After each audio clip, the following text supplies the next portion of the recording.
Assalamualaikum warahmatullahi wabarakatuh. Alhamdulillahi wa kafa. Wassalatu wassalamu ala nabiyil mustafa wa ala sidika wa kafa, amma ba'd. Perkenalkan, nama saya Endang Jaya Alam dari Fakultas Ekonomi Universitas Pamulang. Di sini saya akan mempresentasikan yang berjudul Pengaruh penerapan metode inquiry terhadap kemampuan berpikir kritis dan hasil belajar siswa pada MAN 2 Bogor. Langsung saja, yang pertama itu bab pertama itu ada namanya pendahuluan. Latar belakang masalah. Kualitas kehidupan bangsa sangat ditentukan oleh faktor pendidikan. Oleh karena itu, diperlukan pembaharuan pendidikan untuk meningkatkan mutu pendidikan. Untuk mencapai itu, pendidikan harus adaptif terhadap perubahan zaman. Konteks pembaharuan dalam pendidikan ada 3 yang utama. Perlu yang diperhatikan yaitu perubahan kurikulum, peningkatan kualitas pembelajaran, dan efektif metode pembelajaran. Dunia pendidikan kita kurang memberikan kesempatan kepada siswa dalam berbagai mata pembelajaran untuk mengembangkan kemampuan berpikir logistik atau yang disebut menyeluruh. Logistik, kreatif, objektif, dan logis.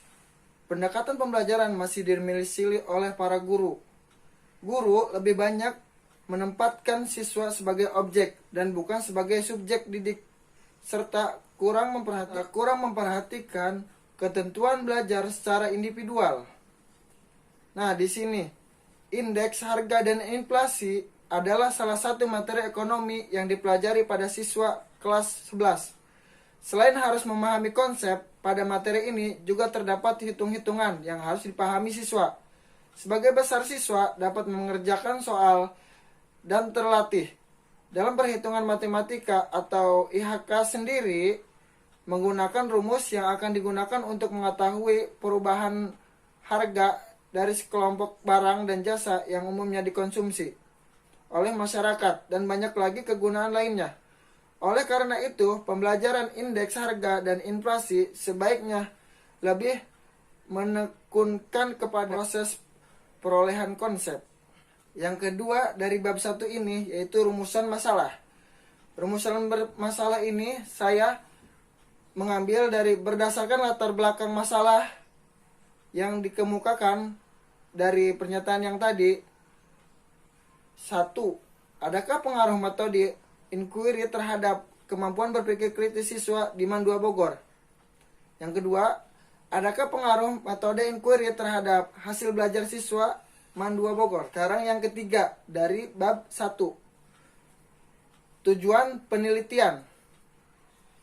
Tujuan penelitian yang pertama, mengetahui pengaruh penerapan metode inquiry terhadap kemampuan berpikir kritis siswa di MAN 2 Bogor.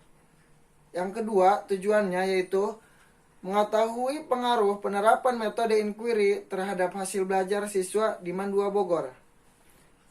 Dan yang keempat dari bab 1 ini yaitu manfaat penelitian.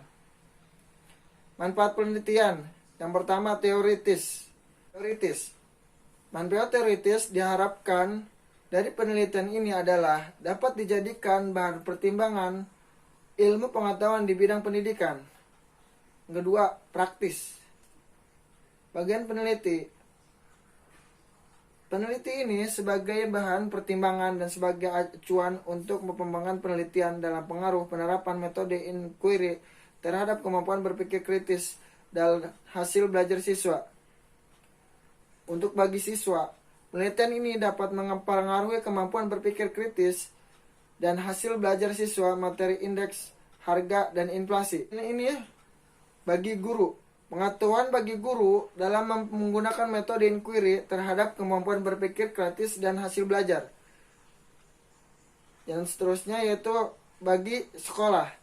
Penelitian ini dapat memberikan sumbangan bagi sekolah dalam memperbaiki sistem pembelajaran dan hasil belajar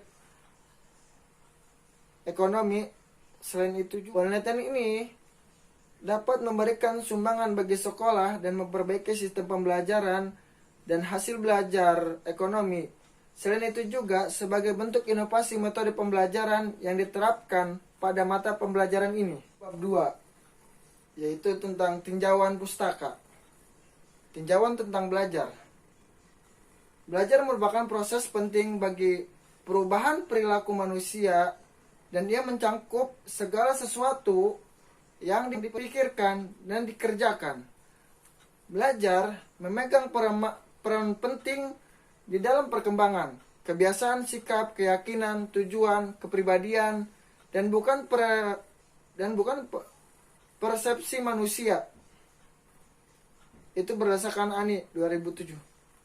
Pada pengertian di atas dapat disimpulkan bahwa belajar adalah proses perubahan tingkah laku mencakup segala sesuatu yang dipikirkan dan dikerjakan dalam rangka mengembangkan diri baik dalam aspek kognitif, sikap maupun psikomotorik sebagai hasil pengalaman individu dalam interaksinya dengan. Kemudian yang kedua dari bab 2 ini yaitu pengertian inquiry. Nation and Conjecture menyatakan bahwa yang dimaksud dengan inquiry adalah proses yang bervariasi yang meliputi kegiatan-kegiatan mengobservasi, merumuskan pertanyaan yang relevan. Tujuan dari penggunaan pembelajaran inquiry yaitu mengembangkan kemampuan berpikir secara kritis. Adapun langkah-langkah pembelajaran metode inquiry yaitu observasi, merumuskan masalah, mengajukan hipotesis, pengumpulan data, kemudian menyimpulkan. Pada pembelajaran metode inquiry ini mempunyai peranan yang sangat penting dalam kegiatan pembelajaran mengajar di kelas. Para siswa berperan aktif melatih keberanian.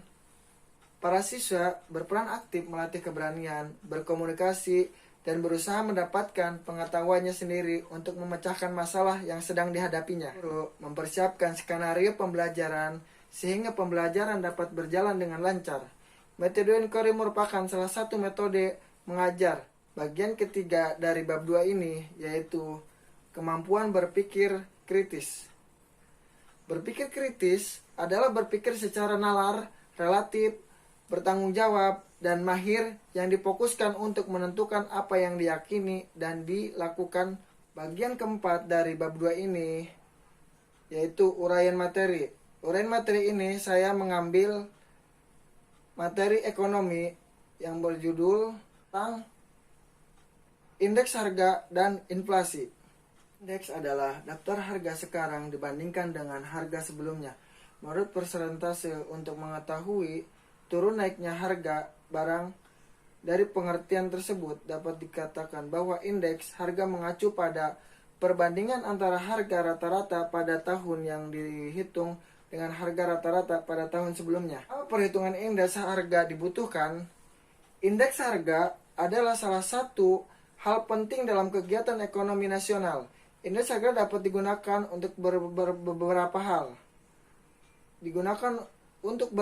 hal. Misalnya sebagai indikator pengukuran kegiatan perekonomian, sebagai gambaran tentang tren dalam perdagangan, juga sebagai rujukan bagi pedagang untuk menentukan harga barang dagangnya sekaligus penentuan jumlah barang.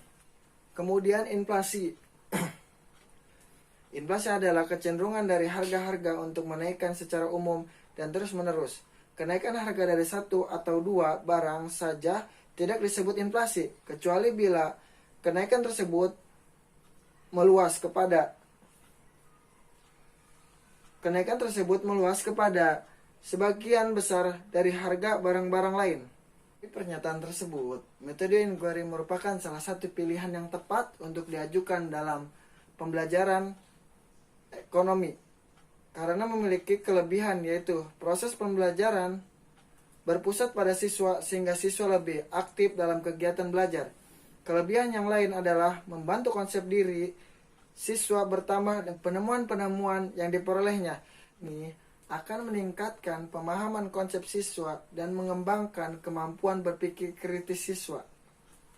Selanjutnya, kita ke bab 3, yaitu metode penelitian.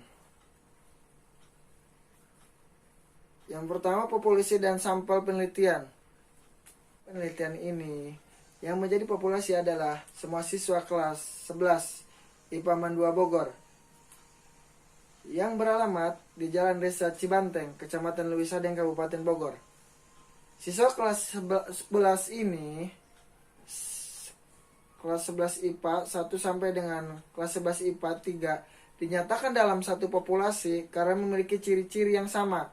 Antara lain memperoleh materi yang sama dalam hal ini, yaitu materi pokok Paleran Ekonomi, Indeks Harga dan Inflasi, memperoleh jam belajar yang sama di sekolah, sumber belajar yang sama, rata-rata awal yang sama, homogenis yang sama, dan memiliki lingkungan belajar yang sama, yaitu di sekolahnya. Sambil penelitian, teknis pengambilan sampel yang dilakukan adalah teknis closed random sampling, yaitu secara acak. Saya memilihnya dengan secara acak, dipilih 2 kelas sebagai sampel dengan syarat populasi tersebut harus berdistribusi normal, rata-rata semua sama dan homogenisnya sama. Yang kedua dari bab 3 ini yaitu parabel penelitian. Yang pertama, parabelnya bebas, yaitu metode pembelajaran penerapan metode pembelajaran inquiry yang diterapkan di kelas eksperimen, dan metode ceramah diterapkan di kelas kontrol. Kedua, parabel terkait yaitu kemampuan berpikir kritis dan hasil belajar siswa kelas 11 IPA 2 Bogor. Yang ketiga, variabel kontrol. Dalam penelitian ini yaitu guru yang mengajar materi pelajaran, sumber belajar, kurikulum yang digunakan, dan waktu tetap muka yang sama. Selanjutnya, yang keempat dari bab 3 yaitu metode pengumpulan data. Yang pertama, metode dokumentasi. Dokumentasi merupakan barang-barang tertulis. Metode dokumentasi digunakan untuk memperoleh data mengenai jumlah populasi dan nama siswa anggota sampel, serta nilai ulangan semester ganjil siswa sebelumnya yang digunakan untuk analisis. Metode tes. Tes adalah serangkaian pernyataan atau latihan serta alat lain yang digunakan untuk mengukur keterampilan pengetahuan integrasi. Metode observasi. Metode observasi digunakan untuk memberikan nilai efektif dan psikomotorik dengan mengamati sikap dan keterampilan siswa. Dan yang keempat itu metode angket. Angket adalah sejumlah pertanyaan tertulis yang digunakan untuk memperoleh informasi dan responden dalam arti laporan tentang pribadinya atau hal-hal yang respondensi ketahui. Angket ini merupakan angket tanggapan siswa untuk menilai pengaruh metode inquiry terhadap kemampuan berpikir kritis dan hasil belajar. Ya, kurang lebihnya mohon maaf. Apabila ada kesalahan tolong diperbaiki, dan assalamualaikum warahmatullahi wabarakatuh.